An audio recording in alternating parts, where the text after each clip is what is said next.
You don't find me attractive? Nope. No, I'm gonna use it on Instagram. No, you're not. Watch me. I will sue you for libel and defamation. Me. Try it and see what happens to you. Try it. I will. I will take you to court. Take me to court. You're gonna have to pay the bill anyway since we're gonna be one.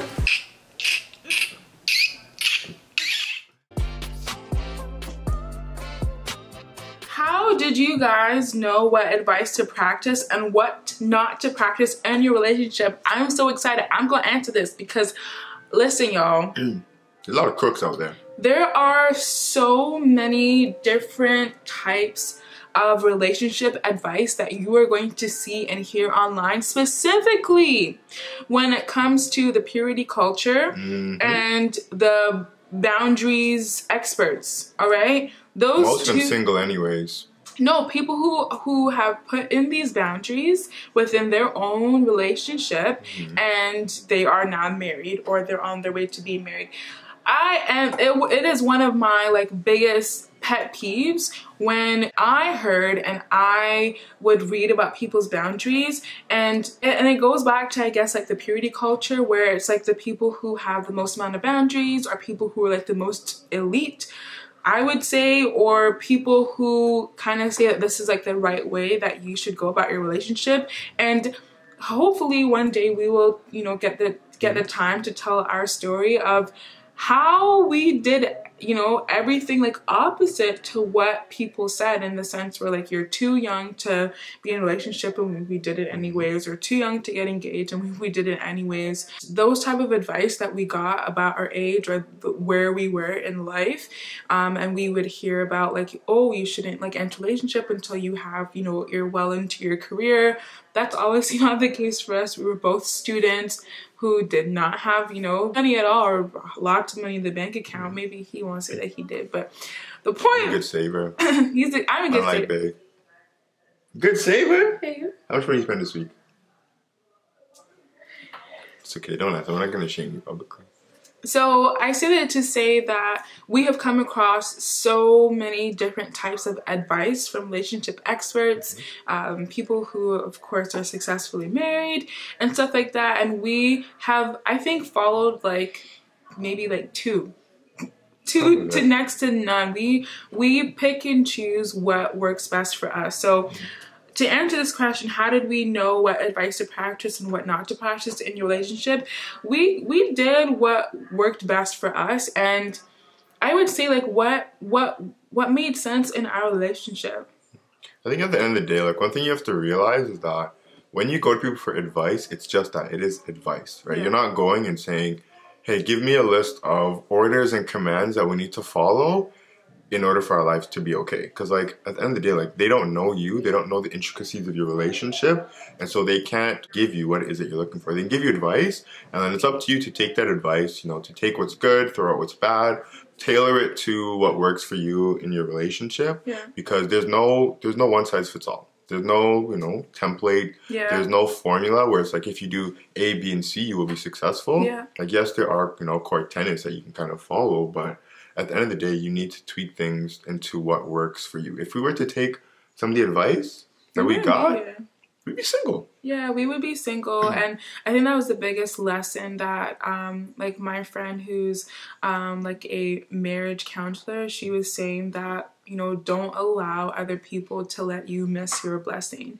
And that was what always rang true anytime we had to make a decision of the next steps for us. Like, what type of boundaries are we going to put in place within our relationship? Or what is the timeline of our relationship? How quickly or how soon are we going to progress to the next step? And, you know, considering what society would have to say about our timeline versus what made sense for us. So I guess just to like practically answer this question is, first, like, I have to say it goes back to like having a relationship with God, like truly being filled with the Holy Spirit and being able to hear that and whatever advice or promptings or warnings it's giving you to follow that.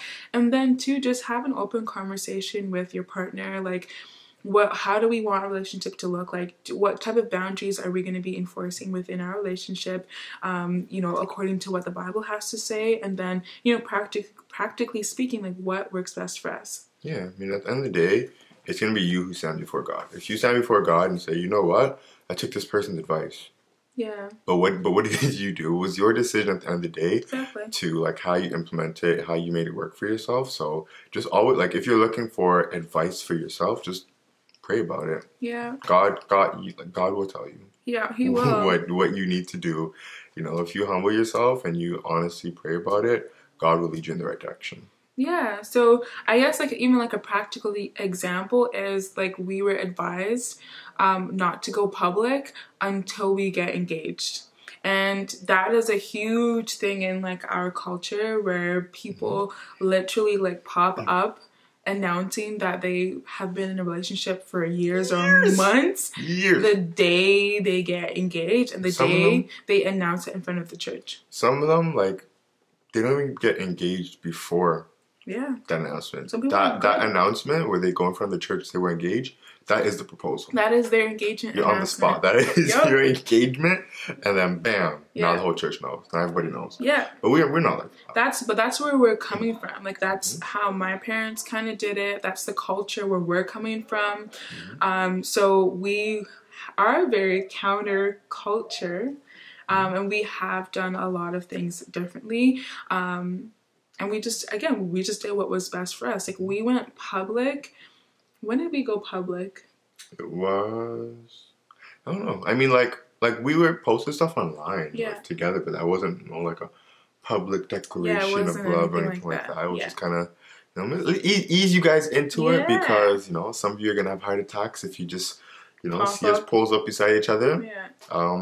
I think like a year ago, maybe? I don't know. Yeah, like, we've been posting pictures, I think, maybe for 2 years. But as you said, it wasn't, like, anything, like, you know, this is the one, this is my soulmate. We have always, again, been in constant communication between each other. Like, okay, I'm going to post this. Are you comfortable with me posting this? Or are you comfortable with me posting this on my Instagram stories versus on my feed or my timeline? So we've always had, like, these open discussions. But yeah, we've definitely gotten the advice, like, not to post anything until you're officially engaged. And truly, like, I didn't want to follow that because you're happy now. Like, you're in love now. You have relationship now. Why the secrecy? Why the secrecy? Then there's this, I've also heard that people from society as a whole, like, you know, keep your love life private. You know, the less people know, the better. And it's like that, to me, that doesn't even make sense. Like, me and him are so solid. We have an open communication policy. We share everything. Nothing's a secret between us. We've never allowed what anybody had to say, or any ex people or people in the past we've been in relationships with, or people we've liked, impact our current relationship. Like, that's never been a thing. So to hear, like, you know, keeping your relationship private didn't really make logical sense to us. Like, how can somebody else impact us when we're so solid? I mean, like, we consult God. Yeah. And we do us. And that was it. That's where it ended. We were like, okay, God, you good? Yeah, I'm good. You good? You and I good, B? We good. We good to go. We good to go. You have something to say? Take it up with management. Yeah, take it up with the Lord. That was literally our mindset. Like, we are, and also, like, we've never been in, like, multiple relationships where there was a new person on our feed every single time. Like, we really, really paced ourselves with our relationship. We've known each other for years. We've had a really good relationship, you know, along the years. And we didn't even post until we didn't even post when we, you know, officially started our courtship. Like, we didn't even post anything then. It was just more until recently where we didn't want to hide anything. We didn't want to feel like we had to not celebrate really fun moments together and not be able to, like, upload that on social media. So yeah, that was how we saw that advice, and we did what was best for us. How did you meet? And were you planning the wedding before the engagement? So I'll let you answer the first part, and I will answer the second part. We met at Moxie's in Mississauga after a church event. Okay, so were we planning the wedding before the engagement? Yes and no. So we were looking for a venue before we got engaged because, as I said, like, we knew that we wanted to get married, but we like paced ourselves. Like, of course I had to say yes before we, you know, made any large purchases. So we were like planning the wedding, like, or the timeline of the wedding, like when we wanted to get married, what season we wanted things to fall under. But like for me, and for I'm sure every other woman, you want to get the ring before you do any serious planning. And that's just how it is. Like, I guess for men it's a little bit different because of course they're going to be asking, so they already know that it's going to be a yes. But for us, like, you hear like, yeah, you know, we're going to get married, yeah, I'm going to propose, and it's like, okay, well, until that happens, like, you know, we're not doing any serious planning. You thought I was going to ditch you? No, I knew it was going to happen, but like, people say a lot of things in life. No. People say a lot of things in life. I'm not people.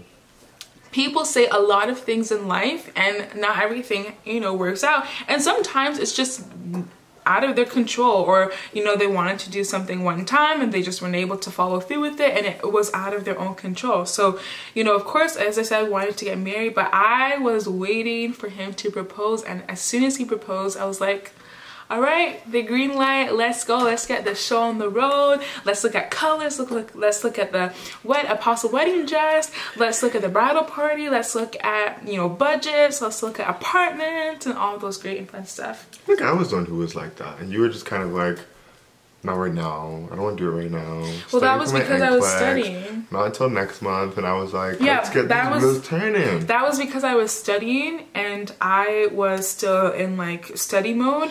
But that, like, my heart was there. My heart was like, let's, you know, look at a guest list. Let's think of like a plan, all those fun stuff. So I feel like it was also like difficult because, like, we know having a wedding next year will be. The dates are going, because everyone was supposed to have the wedding because of COVID this year, booking for next year. So like, we were just trying to get quotes and see like what days were available. Obviously not putting down money until like after we're engaged, but just trying to see like how much is this actually gonna cost us, so that we can budget accordingly. Yeah, we didn't put down any money or any large investments, but we did the research. We wanted to figure out like how much wedding was gonna cost, and then we just again wanted to have just a well-rounded view of having and planning a wedding. How does he compliment you, and how do you compliment him? This is such a sweet question. I'll let you answer that. Okay, so how does he compliment me? I would say he definitely makes me slow down and enjoy the simplicities of life. And like, I think being a creative, and also like, you know, going to nursing school, like there's a lot of like working under pressure that you have to like adopt that type of mindset and thrive, and having things always on the go, or things being more of like an excitement. And I think that goes for like being a nurse, also being a creative. Like, you're always trying to find different ways to keep the creativity going on your social media platforms. So I'm like always on the go. I thrive under pressure. I really enjoy like, you know, things coming up one after the other. So for him, he's not like that, and that's cool. Are you saying I don't thrive under pressure? No. I'm just saying like he's more simple, and I'm more like, you call me a simple man? Bam, out there. You call me simple? Yeah, I am. So you call yourself extra then? A little, yeah. Okay, as long as you can say that. Yeah, I can own my personality. I can own who I am. I'm very confident in who I am, and he's very confident in who he is, and he's very calm, very he definitely brings me back to earth, back to ground zero, especially if I'm like hysterical or very emotional in a moment. Like, he just centers everything, and he is like I want to say like my safe haven. He's my safe haven. Of course, like he knows this, and he just makes things like very comfortable. He, like, if I'm in pain, or if I'm having a bad day, like I can always go to him, and he just centers and grounds me. So he's very, very patient with me, as well, as y'all can tell, because I don't drag him on this channel. He drag me. Sometimes. He comes willingly. Sometimes. He comes willingly, but 50-50. And I know my boundaries. I know when not to push him and when he's, you know, when he's being very patient with me. But yeah, that's how he compliments me. How do I compliment you? That is a good question. I want to know your take on it. No. I think there's like a lot of different ways. No, obviously not gonna get into all of it right now. No, we have the time. I'm sure they want to hear. I'm sure y'all want to hear how I compliment him. Oh wow. So what you're saying is you want to hear about me talk about you? Yeah, I do. Okay. Well, I think she's really good at helping me to kind of process my thoughts. I'm the kind of person, like, I do, I may seem like a quiet person. That's, like, not all the time, though. But, like, all the time, something's going through my mind. Like, I'm never just there, like, my mind is blank. Like, the wheels are always turning, always think about something, always processing something, always evaluating something, analyzing something. And there's a lot of times where I'm kind of like, okay, like, I need someone to, like, bounce ideas off of. I need someone, like, you know, help me to process what's going through my mind. Because, like, it can be a lot. I'm sure she'll tell you, it can be a lot. Yeah. Go on and on for half an hour straight, just talking about what's on my mind. Yeah. And then, you know, like, we need to kind of put some action to it later. You know, or try to figure out, like, how do we get from point A to point Z? Like, and now we know kind of get stuff all over the place. We need to get a clear line going through. Like a strategy. Yeah. Strategy. See, she did it again. Well, that's kind of one way you compliment me. I didn't even know it was like, I didn't even know it was like that. Thank you for sharing that with me and with everybody else. But now I feel like I have like a better approach on how to like tackle some of that, because I didn't know it was like that. Thank you. You're welcome, babe. I think she keeps me on my toes. Yes. All the time. She's the kind of person, she's like, go, go, go. And I'm kind of like, wait. Like, slow down. Like, go. No, we gotta go moment, now. Like, relax. She doesn't like when I tell her to relax. But I tell her all the time, like, just relax. Just relax. Especially when she's upset. Just relax. She's salty. But that's okay. It's okay. Yeah, like, I feel like it kind of makes life better because, you know, like, things that I wouldn't have normally tried before, like, I will try.